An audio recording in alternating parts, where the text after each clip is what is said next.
Good afternoon and welcome to the Midday Show, live from the hub of all action anywhere at any time ever, New Malden, on a rainy day. I'm sitting here broadcasting from Neil Long Central. I've got one of my comedy buddies in the room, Colin Etches. Hello. Hello. A very funny man. He emceed a gig last night for Wrong Side of the Tracks comedy, and he did very well, I have to say.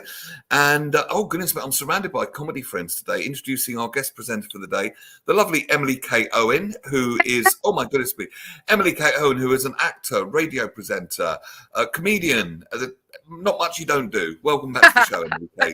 Teasing you is my main job, I think. Teasing me on air, anyway. Oh well, if you say so. That's fine. I suppose we all need a purpose in life. Well, welcome back to the show. How are you today? Good, thank you. Yeah, it's lovely to see you. And you've been on Jackie this morning, haven't you?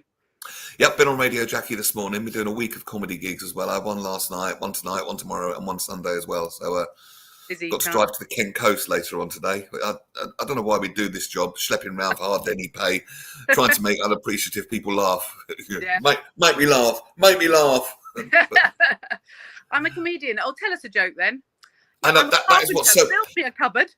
I know. And also, if I tell people I'm a DJ, oh, well, what colour underpants was Mozart wearing when he composed his Second Symphony? I don't know. Oh, call yourself a DJ. Oh, that's so annoying.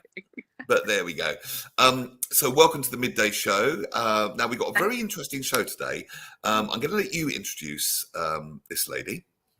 Yes, well, she's a new friend of mine, and I find her fascinating because she's introduced me to a world I didn't know anything about. So her name is Juliet Finkelstein, and she's from Fink Designs, and she's an interior designer. Now, I've always loved interior design, but I didn't really understand how it worked, why somebody would need an interior designer. And so, yeah, I'm telling you about it, Neil, and you suggested her to come on here and talk to us about, what it actually means to be a designer and especially the psychology behind it, which is what I'm finding so interesting, an area I know you're interested in, Neil. Very much so, yes. And well, let's bring her on. Oh, hold on a minute. I just removed you rather than bringing her on. That was silly, wasn't it? No, I removed myself rather. Juliet Finkelstein. Hello, how are you? Hi, Juliet. Hi, I'm very good, thank you. Thank you for having me. You're welcome. Right, first of all, let's get this out of the way. It's pronounced Finkelstein, like Bruce Springsteen, yes? Yes, but honestly, I don't mind too much. My husband is American Jewish, and they do the whole Steen thing out there. Yeah, we would say Stein. I don't mind. Don't mind too much. Okay, and I'm going to make sure we spelt it right. It's Stein, yes? Yes, that's right. Thank you. Yes. Right, I think the very least we could do is spell your name right. That's kind of only polite, really. Well, I'm going to quickly change the banner because I've got your name spelled slightly wrong. So how are you, Juliet? I'm really well, thank you. I'm excited because I'm going to be talking about the things that I like to talk about. Lovely. Well, even the background behind you. So I'm assuming you're at home. I'm in my studio. Yes. Already, I'm going. Oh, I like that lamp. So. Yes, see, that's the thing. The little details like that are really, seem to. I find this whole thing fascinating. So when you're ready, we'll start talking about it. Okay. Go ahead, Emily Kate. Start firing away. Okay. Well, the reason, I said we wanted to chat to you because this is an area I love, a lovely space and a good aesthetic, but I've got that terrible assumption I think a lot of people have, which is where you kind of think it can't be that hard. Sure, you just pick what you like. Oh well, it can't. Surely anyone could do it. And I don't. It sounds very disrespectful, but it's not that I totally believe that. But it's one of those jobs that I think a lot of people would like or think they would like to do.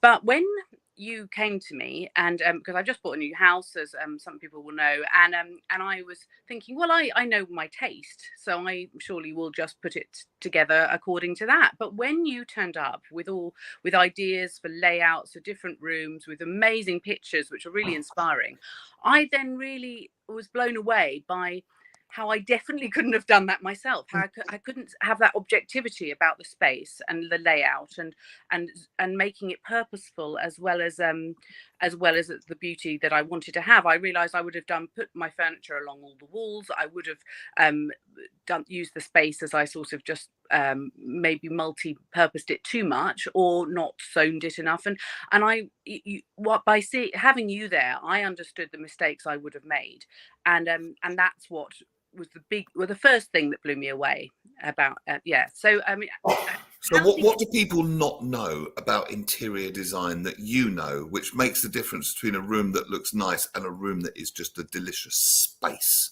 Oh, that's an interesting question. Well, I suppose, first of all, I've got years of experience. I've been doing this for about 23 years. So Right. I've seen a lot of rooms.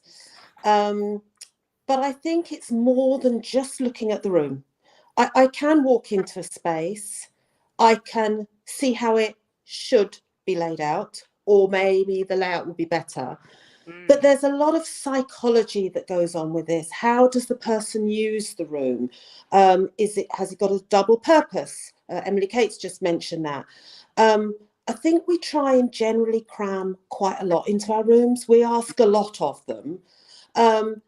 Less is more, simple is better.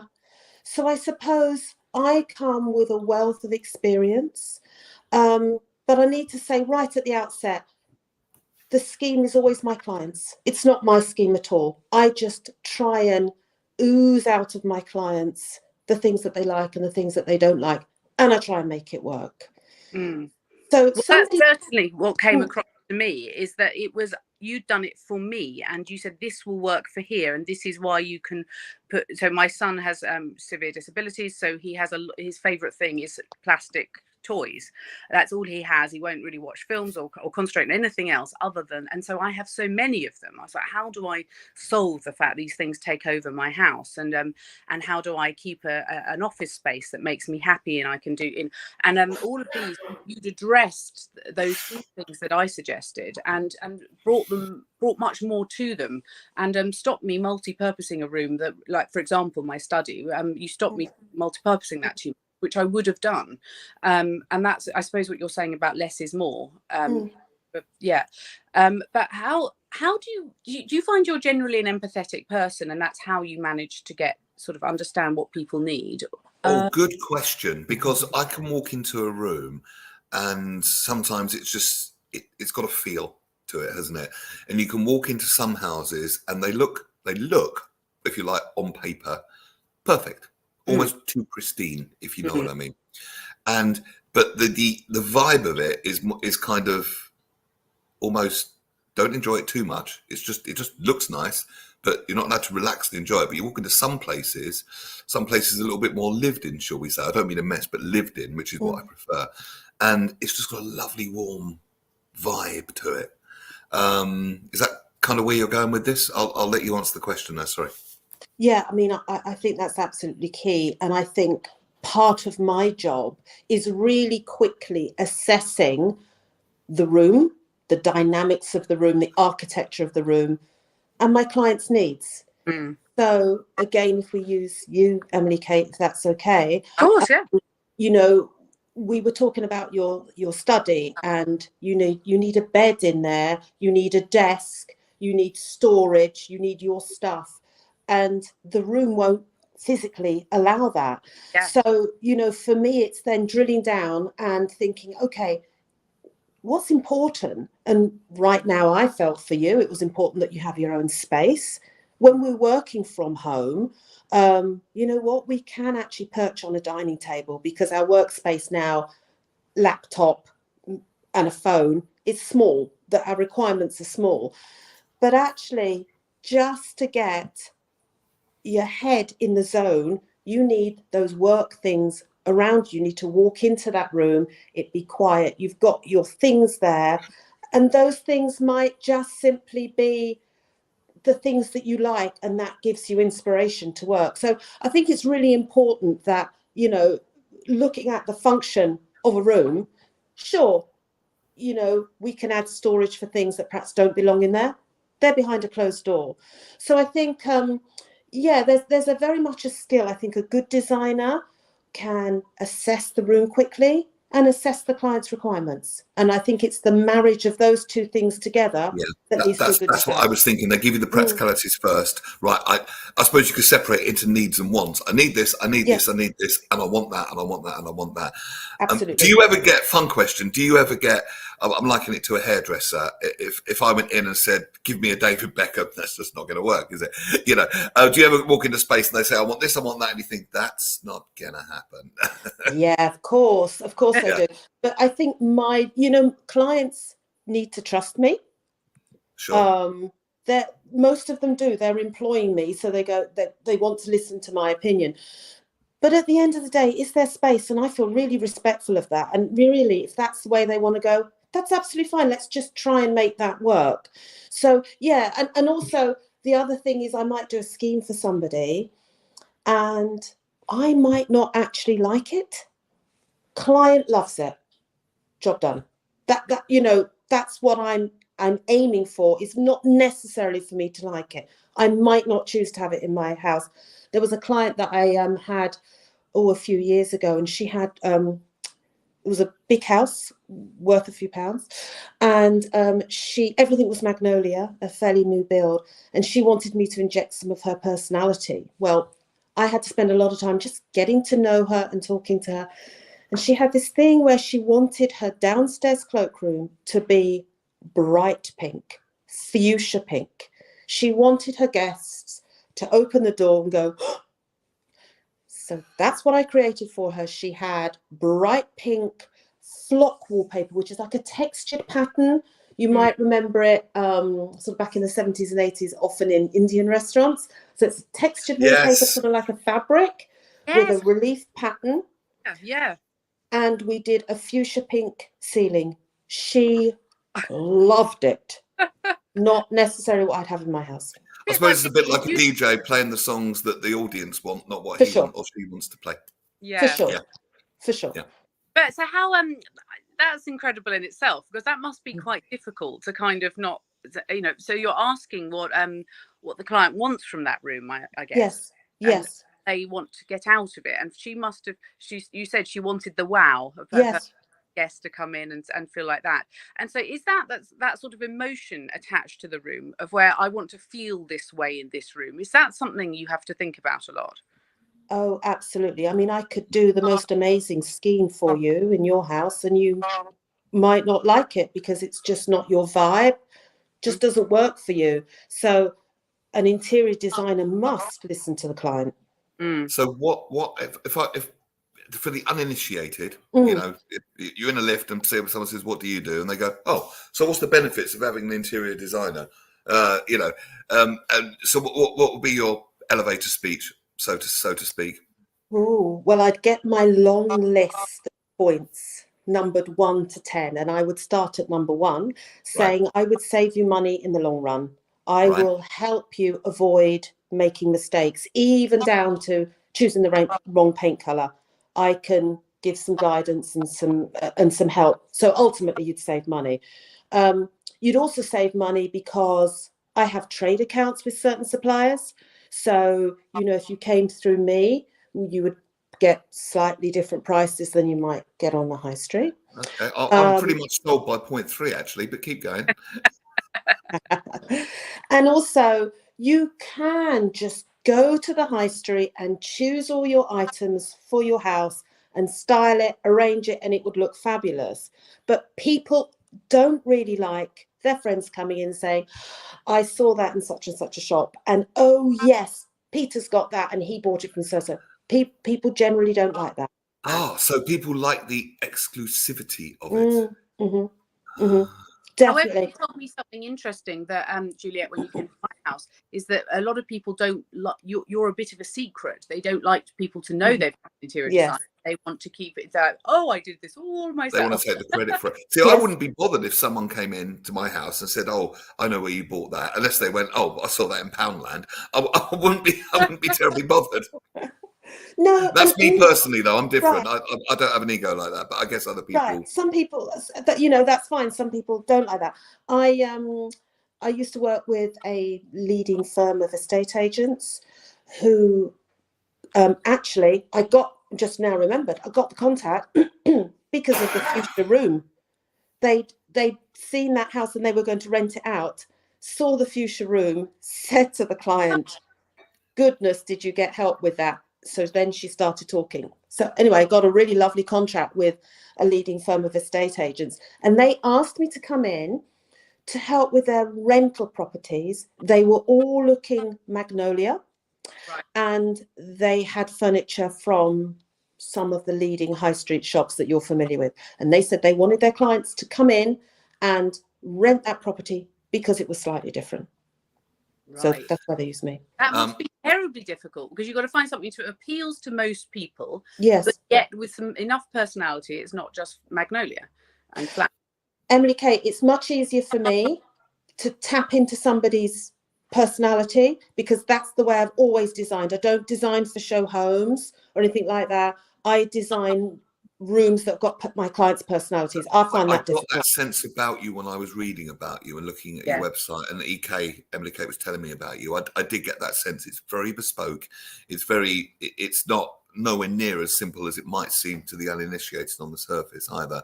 It's a real case by case, client by client, and on a real deep level.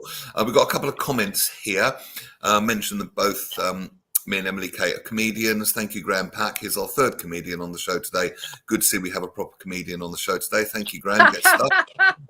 And also, he's a lovely man. If we ever meet, I'm sure we're going to end up having a fight. No, not really. From looking at Neil's room, is anything possible there, or is he just a lost cause? Come on then, Juliet. Please put this man in his place.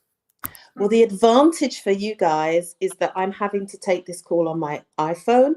And so I've got probably 2 centimeters by 1 centimeter view of you. So I can't actually quite see, which has just saved both of us.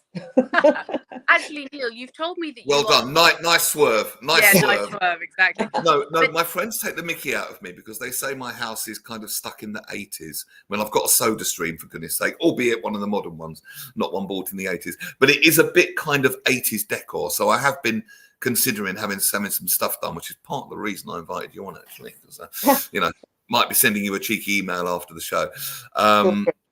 So Graham, I don't think I'm a lost cause. Although that said, my other radio partner, Nikki Patrick, once asked Trini and Susanna to make me more sartorially acceptable, and they turned me down if Trini and Susanna wouldn't touch me. So maybe Pac does have a point. Here we go again. 1980s or 1880s. Shut your face, Graham. You think you're funny, but you're not. Neil, so how would you feel about somebody coming into your house and making suggestions on the design and a complete overhaul? Is that how would it make you feel? I would love that. Okay. Absolutely. Everyone's got an opinion, but all the people that have opinions aren't like Juliet. They're not professionals. Yeah. So I recognise that their opinions are just their opinions, and generally it's what they would do. It's what they would like. Unlike Juliet, they don't have the art of kind of tapping into me and doing it bespoke for me, and that's the big difference as far as I can see it. But to have someone come in, unless they start really criticizing my 80s design, so Graham's not coming, it wouldn't really bother me at all. No, I just wondered if it bothers some people. I mean, is there any? Are some people a bit precious about that? Yeah. Yes and no. The precious people aren't going to be reaching out to me asking for my help. But I think also I'm really respectful of people's property. If I'm coming in and I'm just supposed to be talking about the bathroom, I'm not going to be making a comment about whatever sofa they've got in their sitting room, So you do have to be really sensitive. And also, I like my schemes to include items that my clients already got. I don't like this whole let's clear the decks and let's get everything new, because my schemes, don't forget, are supposed to be reflecting personality. Neil, I would perhaps change your language, and I would maybe say that your room is more retro, or perhaps something like that. But that's what I say to my friends, but being my friends, they still take the piss, unfortunately. Well, it must be something to do with the reflection on your personality, because I believe that the interiors are a reflection on everybody's personality. So now, this is interesting. This is really interesting. Are our homes a reflection of, or a projection, if you like, maybe, if you want to go really deep, of us? of us. Mhm. It's probably true that if someone's got a really disorganized home, they're disorganized internally. And if they've got a really tidy home, they're more organized internally. But they're the two extremes, and neither of those two particularly are happy. The happy one is where it's got a nice vibe and Sure. it reflects Mhm. the person. Definitely. And, you know, all my clients have got completely different personalities. So I can walk into a home and see that actually this person quite likes a little bit of clutter and it doesn't bother them. And then I walk into somebody else's house and they've tidied up before I come and everything's got a place. And then I know I'm sort of dealing with a different character. But everybody's different. Right. Yeah. So I'm going to ask a question now. I'm going to say me. I'm going to turn the camera maybe so you can see a little bit more. There we go. Ooh. That's a DJ stand. I do DJ nights around here. Okay. I have comedian friends visit. A very good one is in the room with me now. Hey, Colin. Hello. I like the house to feel warm. I like it to feel, I mean, emotionally warm as well as physically. I like it to feel welcoming. Emily Kate's been around here. Hopefully you felt that when you were here. Oh, and it's got that particular room you're in is a very decent sized room it's quite a party room really, and it's got lovely light from the conservatory. So I like twinkly lights. I like warm. I like mood lighting. Okay, I'd like it to be a place where people feel warm and comfortable and welcome. Big floppy sofas, big comfortable. Maybe I'd even go as far as a bean bag or something like that, like a big floppy bean bag.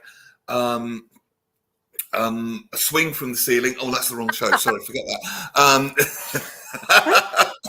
Sorry. Oh, come on! I'm a comedian. Forget that bit. And just nice for people to come to, and nice and warm in the winter, but kind of chilled out and nice in the summer. Any hope there? Well, you're not asking for much, are you? No. Well, Neil, you're describing exactly the sort of brief that I would want to receive from a client. It's so much more refreshing to have the client's input and to be as descriptive about your style of room that you aspire to have, because then I think the design is much more successful. If you just come in and say, actually, just brown, anything else you want, so just back on the swings, swings are huge in interiors at the moment. Well, you sent me one. Oh, I did. Emily Kate. And I was definitely up for that. You saucy minx. It's absolutely beautiful. So she sent it, right, let's pull it back. Juliet sent it to me for my daughter's room, and it is a beautiful small swing for a bedroom that is like a child's swing, very rustic looking. It is exquisite. I'm definitely very keen to pursue that. That is lovely. I've never ever thought of that before. Just all silly jokes aside, of a child having a swing in their bedroom, but what a lovely idea. You have to reinforce the ceiling, don't forget. Yeah. And then you can put sort of like a sheepskin or something over it so it becomes more decorative. Yeah, why not? And that sort of is so interesting that you can sort of, it's imagining a room and ideas like that I wouldn't have thought of. It's the last thing I would have thought of. If she said to me, "Can I have a swing in my room?" You're like, absolutely not. And actually, you say it can be. What about a water flume leading from my bedroom window to the hot tub? Oh, let's do it. You would as well, wouldn't you? You'll be my friend, but yeah, I'd be happy. Got a couple of comments. Paul Claridge, a regular listener to the show. Hello, Paul. Good afternoon. So I've been away from the show for a week or two, dealing with some of my own and looking after a dear friend while she goes through some tough mental health issues. I think he's an angel on earth. He's always helping people, Paul.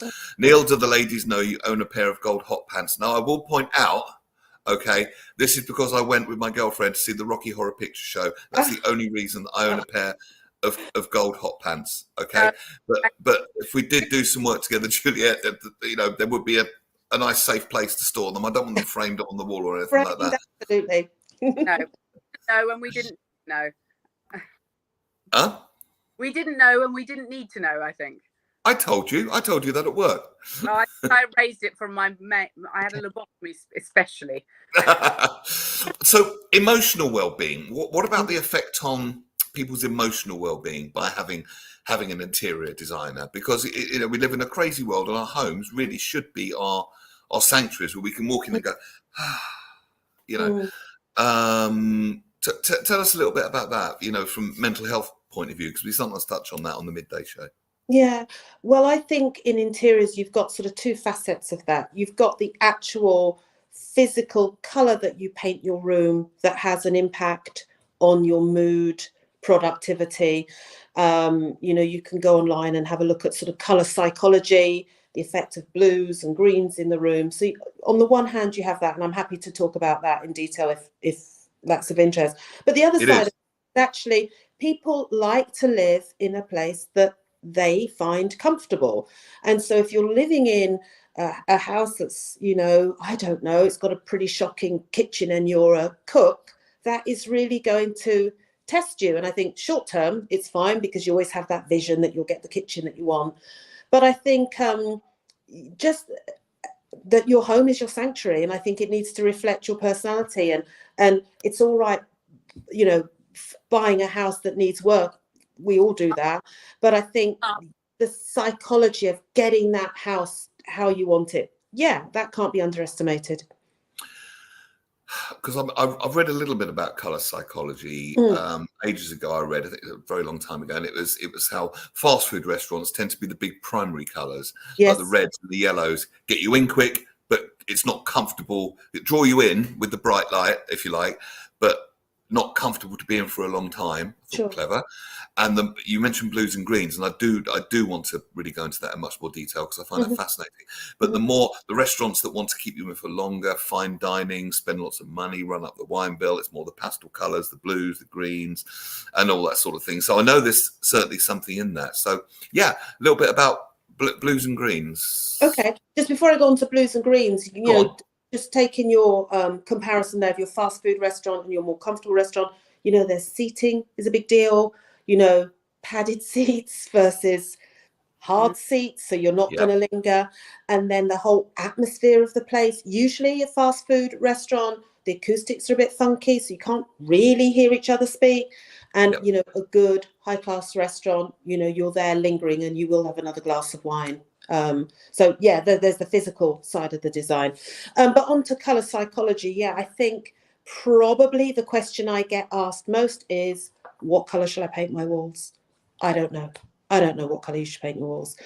There are so many different factors, but stripping it back to the psychology of colour, and if we just look at, say, blues and greens, blue is quite a calm colour.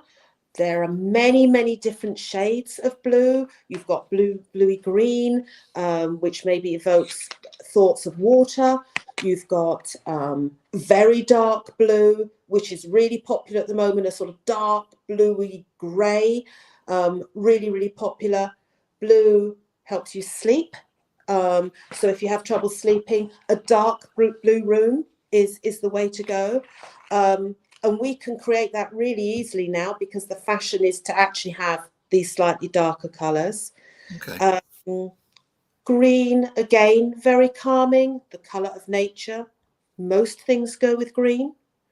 You can have very, very pale green, almost white, or you could go to the other end of the scale and have a really rich, unctuous, deep, deep black green that really envelops you once you're in the room.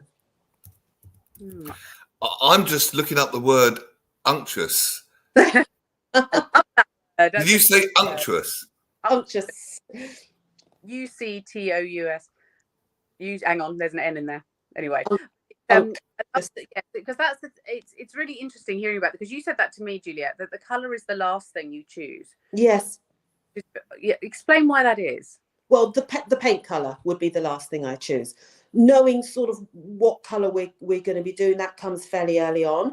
But the reason why I choose the paint colour last is because there are thousands of paint colours. So when I'm doing a scheme, I'm going to be, first of all, looking at the items that got the fewest choice of colours. So that might be your flooring. It might be a particular wallpaper if you want to have wallpaper. It might be a particular item. You might have a painting, for instance. We do the scheme around the painting. But the very last thing I would choose is the paint colour. Right. I think that's really interesting, because I think that was almost the opposite of what the layman. Yes. oh well, interior design, pick a color and then stick everything over the top of it.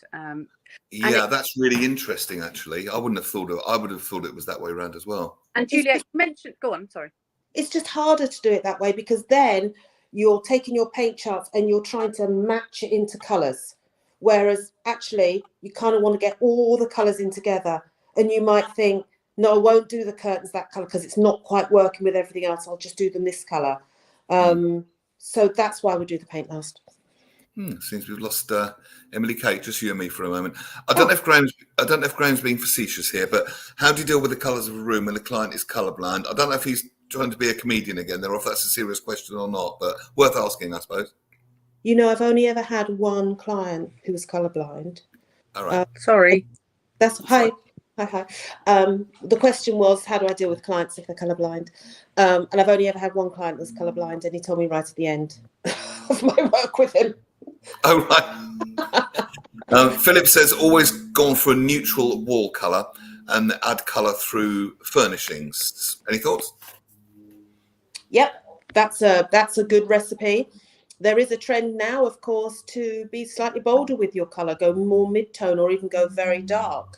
But yeah, a fail-safe way, one that's really easy on the eye, paler walls, accents with your curtains, cushions, anything else, for sure. How do you source all your wonderful things? You must know so many wonderful sources all over the world for wild and wonderful things. We've been doing it 23 years. You've probably got someone from probably every country in the world, I'm guessing. Your repertoire must be so huge. Yes, and I think that's another reason why you'd use an interior designer, because we have access to items that you wouldn't see. Some of my suppliers don't want to sell on the high street. They want to keep it exclusive. Exclusive doesn't mean expensive. Exclusive means it's not readily available to everyone. It's two very different things. It is, and people love being exclusive, don't they? People love. I think people do generally. No, that there is. There's a slight nuance between bespoke and exclusive as well, I guess. But yes. Yeah, but really, I think people are using me because I've got a very large black book of contacts for supplies, but lots of different things. And a lot of my suppliers I've known for many years, and they help out with things. So, you know, I've had a couple of situations where I had to have some, very long story short, I had to have some garden furniture imported. It needed to come to a warehouse, and my bathroom supplier took delivery of it for me, and then we then transport it over to my client. So my suppliers look after me, they look after my clients. I've known a lot of them for many years, and you know, it's not all about price, it's about the service they give. When a supplier sees me, they know I'm not just doing one bathroom, I'm doing 20 bathrooms a year. All that gets reflected in the service. What's the most exotic design you've ever done for someone, do you think? You must get asked stuff like this all the time. Sorry. There's been a few. I suppose the fuchsia cloakroom was up there. I've done, for the same client, she had impeccable taste actually, and I have done some very, very expensive handmade grass wallpaper. That the wallpaper guy was just perspiring. What do you mean by grass?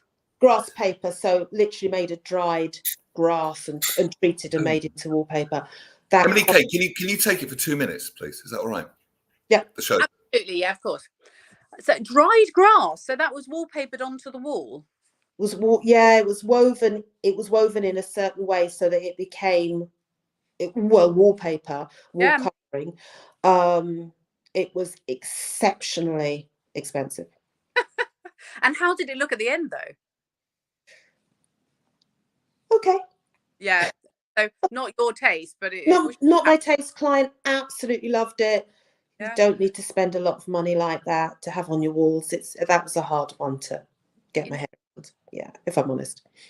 course, yeah. Now, earlier on, you said that we started off asking you what the sort of the main reasons to hire an interior designer were, and you said, "Oh, there's there's several, your contacts with suppliers, that it'll save you money on mistakes, and also sort of ideas around, space saving." So it was, you mainly just said about cost saving, but I'm sure we didn't get to the end of the list, did we? So where?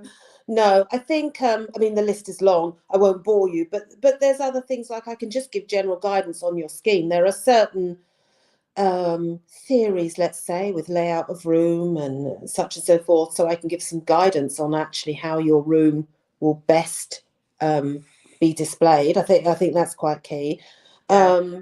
Another thing that I get asked a lot is, "Oh, we did a room before, we went over budget." That's possibly because the budget wasn't set correctly. Right. That is So role as well, of course, setting a budget. And I can help my clients with budgets that are realistic, and then we make sure we keep to the budget. And there are factors that might take you over budget, like you decide that you absolutely must have a very expensive table. Then we tweak other areas, so we don't spend quite so much on your curtains or whatever else is in the room. So I like to present an overall price for the room, as opposed to a list of things, because if you then saw, the table cost X, and I don't know, the flooring cost £2,000, you might say, "Oh, I just don't want to spend that much on floor," but actually the overall budget would meet your pocket. So I tend to present the scheme as a one overall price. And probably with your skill, you're able to, if people do have a more limited budget, you can work around that.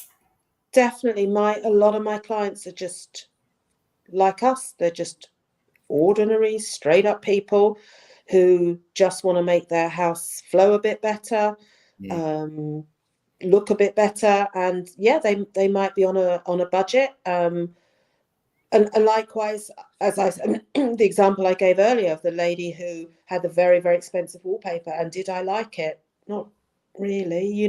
There were lots of other things that she could have done that was not quite. Sure. An elite sort of service, isn't it? And I suppose that's what I found, again, very interesting. When you came to me, I don't, I'm in no way in the elite and sort of, "Oh, I'll hire someone to do everything for me." And when you came, you were really saying, "Well, you can save money here, you can use this that you've already, that storage exists already, so there's no point in ripping that out. If you put that there from the other room, that'll solve that problem." And it was so much about using what you have and Sure. problem solved. It was like a real problem solving thing, but with all Yes. the behind it. And this is what I couldn't have done. And so it made me realize that this is why you say it saves money, because it's that you're using all this expertise to make the absolute right decisions for the room, as opposed to you put that much better than I did, Emily Kate. That's kind of what I was trying to say. Thank you. But so Julia, can you just tell me why you became an interior designer? Were you, what led you to that? Oh, that's an interesting question. In a previous life, I was a project manager working in the city. Wow. I was made redundant and just didn't know what to do with myself. I kind of knew I wanted to set up my own business, and I was very keen on interiors. And my husband, who was my boyfriend at the time, said he would support me financially to set it up.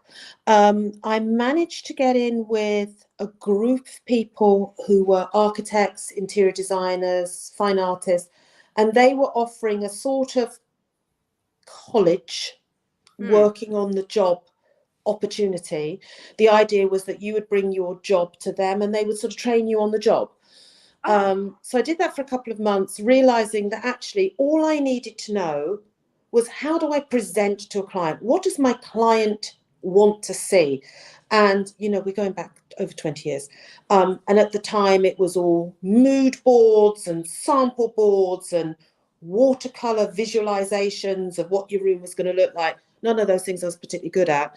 And I actually realized that, no, there's another way that you can present using technology.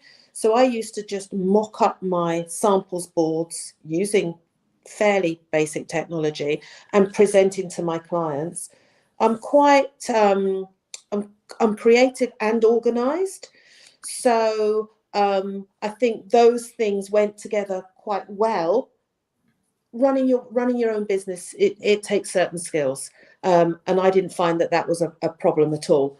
So that's kind of how I got started, and it just snowballed.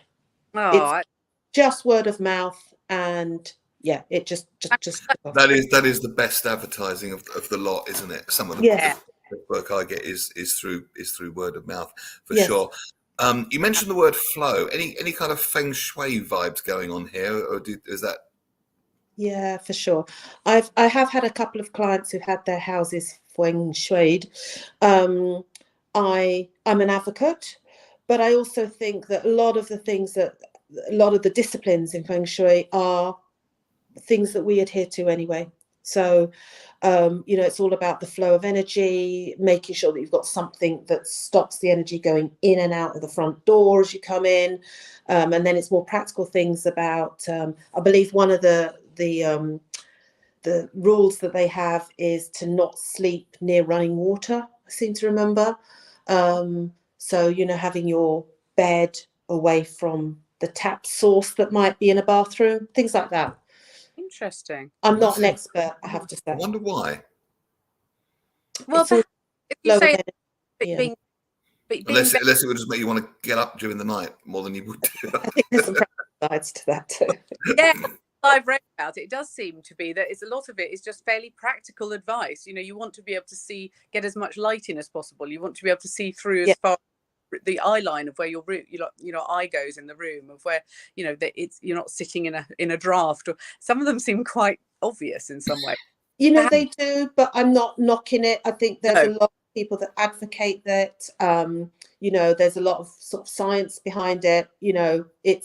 I'm not an expert at all in that. Now, I think had a big sort of fashion, or it was talked about a lot, maybe, I don't know, 10 or 20 years ago, and but fashions change all the time, and I know that, for example, color drenching and other things, things go in and out of fashion. So how do you deal with fashion and longevity? That's a very good question. That's a great question. Some of my clients tends to be the ones that are more moneyed, I would say. Just want the latest. They want to know what's the latest color, what's the fashionable color. Now, of course, we have it all at our fingertips. We can see. You can go on Pinterest and you can see some common themes. Yes. In fact, I find that quite difficult because it's quite homogenous. So, yes, for sure. Like, can you show me something different? I feel like I've seen the same room 10 times. Yes. But I also think that there is an art to creating something timeless. And whilst we do have some fashions, color drenching I really like. Brings lots of different qualities to a room. I also think that we need to live in that space, and people aren't decorating every couple of years. It's maybe every 10 years they're decorating. So I think. Can you explain color drenching? Sorry, just to cut that. Emily Kate, do you want to? Oh no, please you explain it. I think you'll do it better than we will. Yeah, exactly. So color drenching is drenching the room in one color. So you take your color, let's suppose for the purpose of this conversation, it's magnolia. You would do the skirting in magnolia, the walls, the windows, window frames, and the ceiling, and your door, all in one color. And that also includes, you said the skirting, but say you've got dado rails or coving, everything has that. So it's not none of the detail is picked out in white, which is a more traditional way of doing it. Is that right? Exactly. And the sort of theory behind it is it makes your room, certainly makes it sort of cozier as a feel. It can make it look a little bit larger because your eye is not falling to a white contrast of the skirting or the coving. It's a very, very lovely look, and it's very popular at the moment. Any downsides of it? I think you just got to be a little bit careful on your color choice. Yeah. If you're going for a bold color or a strong color, dark color, it can look amazing.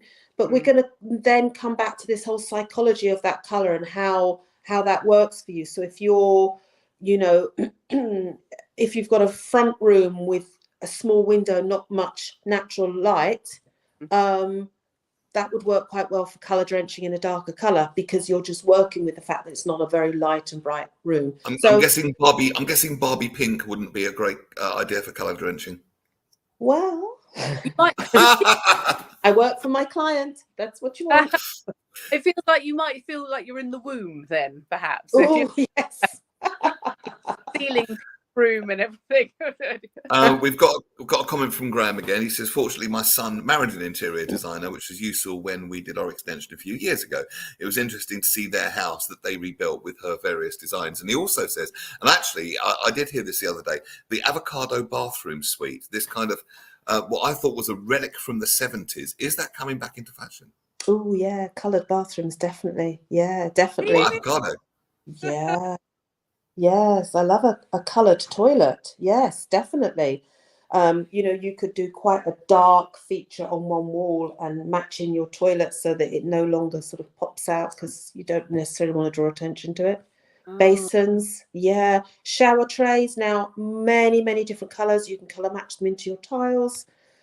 Could even tile the floor. Yeah, colours in bath. My godfather years ago, he had an avocado bathroom suite, and yes, the toilet was coloured. I remember that, and it was all avocado. But it actually, I know it sounds really stupid, but the room had a lovely feel to it. Yes, yes. Maybe there is some long lost magic in avocado that we thought was consigned to the 70s, along with dodgy moustaches and fondue sets. But maybe it's time for it. Maybe it's time to come back. Well, it's interesting with Juliet, you're saying that, you don't necessarily want to look at the shower tray. So if you match the colour to the tiles, it sort of ends into what you're looking at. And is that sort of something that's important about what you highlight in a room and what you want to disappear? Yeah, definitely. I think there was a trend a little while back of having sort of like dark sockets and dark light switches. And I always did wonder, why would you draw attention to something where you're just going to put a plug in? I just think quite unusual. In a house I was doing recently, we ended up using a particular brand of sockets and light switches that you can paint, so that all you see is the little tiny switch. Looks very cool. After you, Emily Kay. Just saying how it was a very cool idea, the paintable socket or switch. Mm-hmm. So what's your vibe? Because you're on an iPhone, I can only see 1 centimeter either side of you. So what's your I can now see 2 centimeters. So I might need a little bit more meat on the bone there. What's your design? What do you love?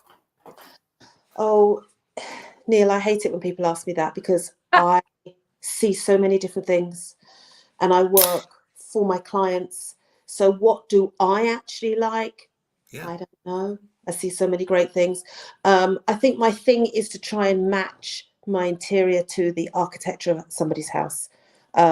So, in my own house, I've got a 1920s house, and I've gone for a very sort of timeless nod to Crittall styling, soft industrial, synonymous with the period of the house, but a previous house I had was quite contemporary, but a different way. So that's a really hard question. I don't know what my style is. I don't really have one.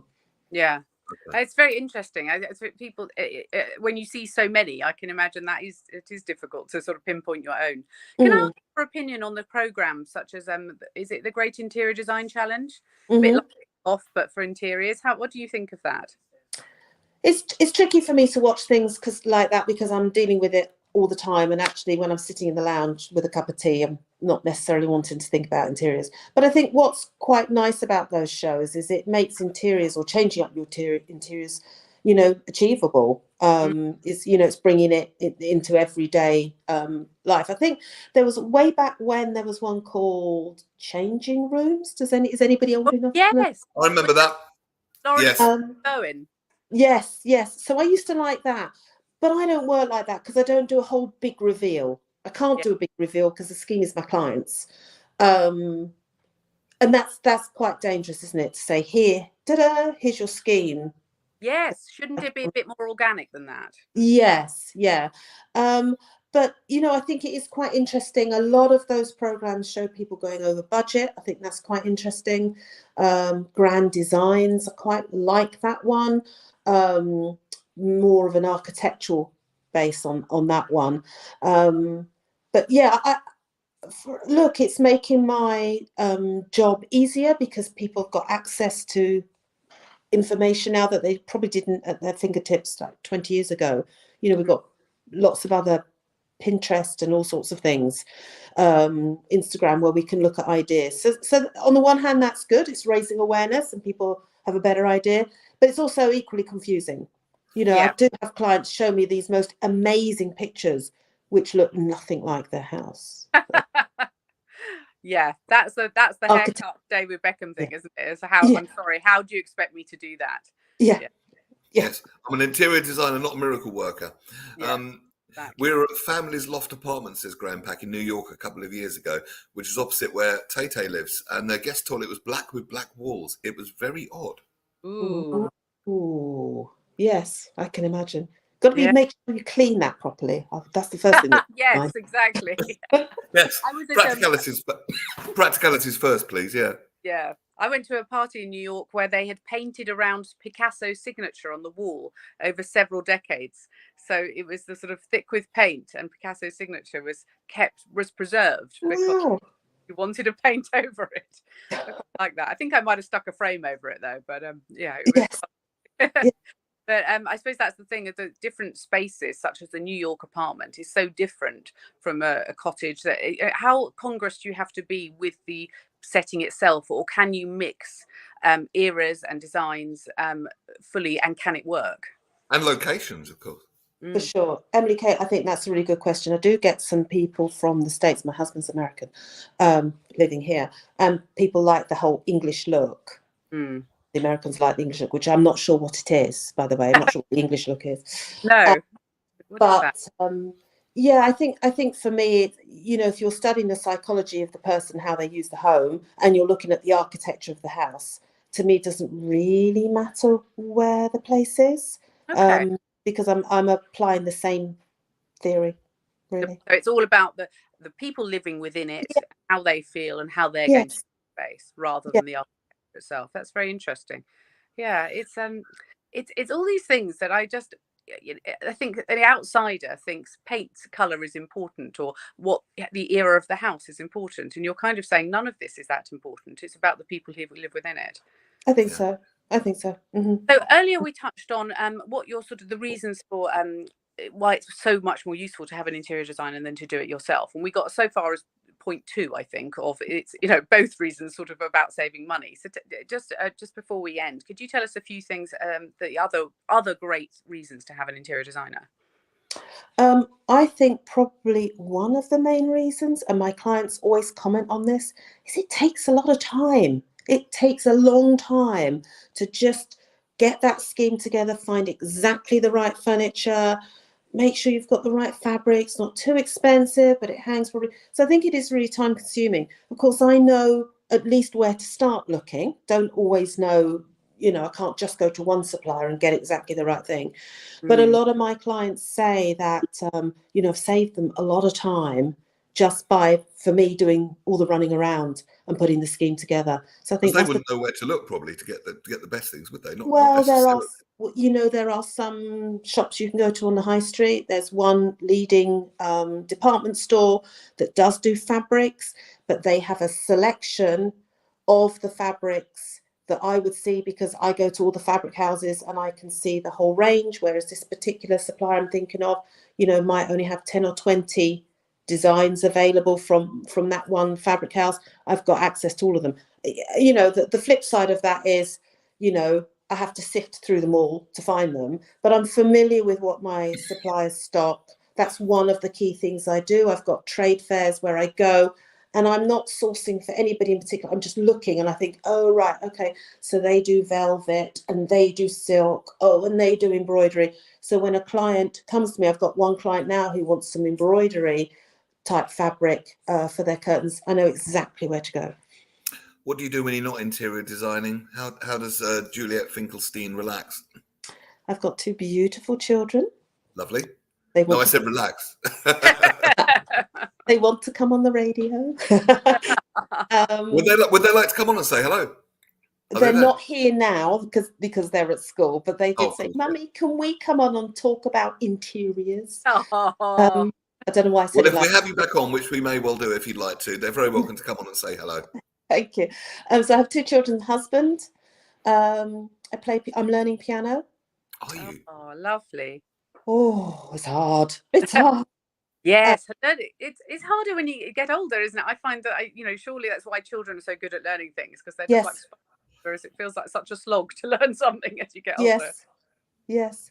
And at the moment, my focus is my son. He's got some extra needs at school. He's going up to secondary, so I'm just making sure that he's going to get the help that he needs. That's my big thing. Lovely. Are you? Where are you based? Are you in London? No, I'm in Surrey. I'm in East Horsley, just near to Guildford. Just my near. clients, That's how we know each other. Yes. Of course. Sorry. That's all right. Sorry, middle-aged moment. Yes, you did tell me that. Well, if your kids would like to be on the radio, by all means, come and visit Radio Jackie one morning, and Will do. in holidays or something, and we'll give you the guided tour, and they can say hello on the radio. That's very sweet. Thank you so much. They'd really like that, Juliet. That's fun. You should definitely take Neil up on that offer. Thank you so much. Yeah, we'll see if we can do it when Emily Kate's next on, which she will be relatively soon, I'm sure. Well, it's been lovely having you on, Juliet. Thank you. I might drop you a cheeky email actually, and just see if you can come and drag me kicking and screaming out the 80s. We'll put the gold hot pants to one side. I can't believe Paul told you that. We'll just gloss over that. But it was Rocky Horror Picture Show. No other reason, I promise. Yeah, you said you were particularly interested in having things done to, and liking to the idea of an overhaul. It's because it's been a while, hasn't it, since stuff happened to your house. But I mean, so Juliet, on a kind of leaving note for the listeners, is there anything that you wish either people would know about interior design, or really like a top tip that you can give them? Oh yes, a top tip is, I would say my top tip is just go with what you like. It's your house. Go with what you like. Don't read up too much. Don't look at too much Pinterest. Go with the colours that you like. Sure, get some guidance from somebody who can just help you pull off your scheme. But ultimately, it's your scheme and you need to like it. So do what you like. And back to your own personality. It's lovely. We're just going to present the award for the worst joke of the show. It goes to Philip Harling. He really enjoys decorating. In fact, he's overcome with emulsion. Very good, Philip.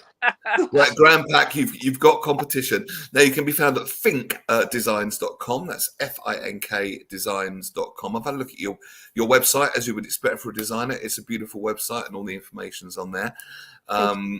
Also, this show is, everything we do is recorded. So would you like me to send you a copy of this as well? That would be lovely. Thank you so much.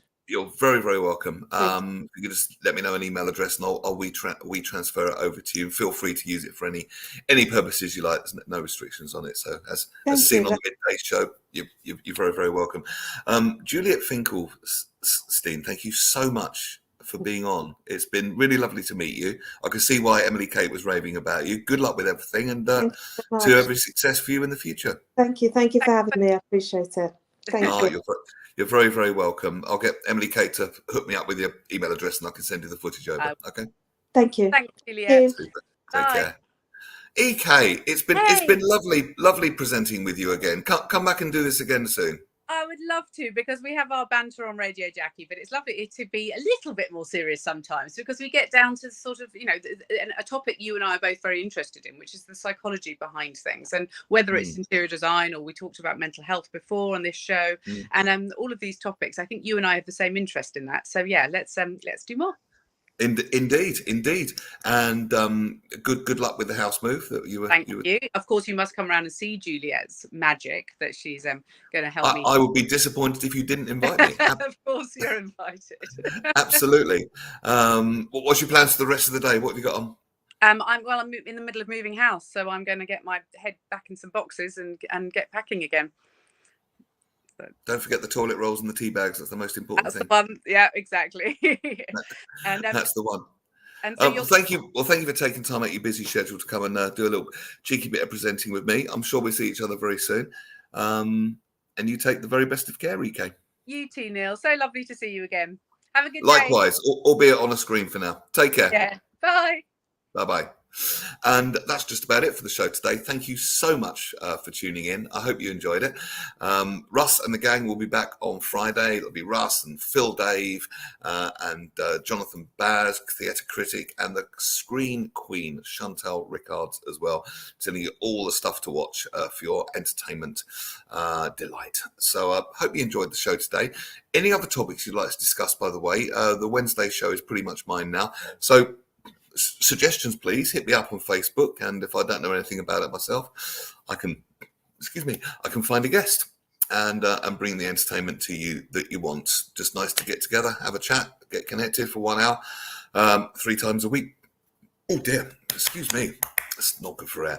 But that's been an hour. Thank you so much for tuning in. All the very best, and stay out of trouble, and wish me luck with my comedy gig tonight. Off to the Kent coast for me now. I must be crazy doing this. Bonkers.